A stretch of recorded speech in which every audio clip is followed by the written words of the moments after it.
I lost 21 pounds on Jenny Craig, and this was my aha moment.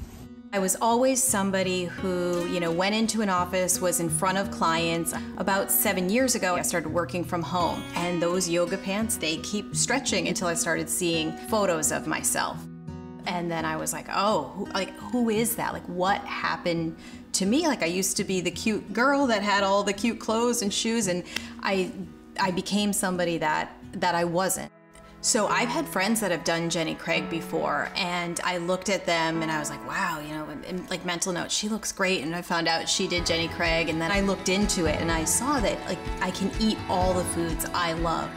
I have thrown out my yoga pants. I fit into my old clothes again. Now I say to my husband, do you mind taking my photo with the kids? 'Cause he's not used to that.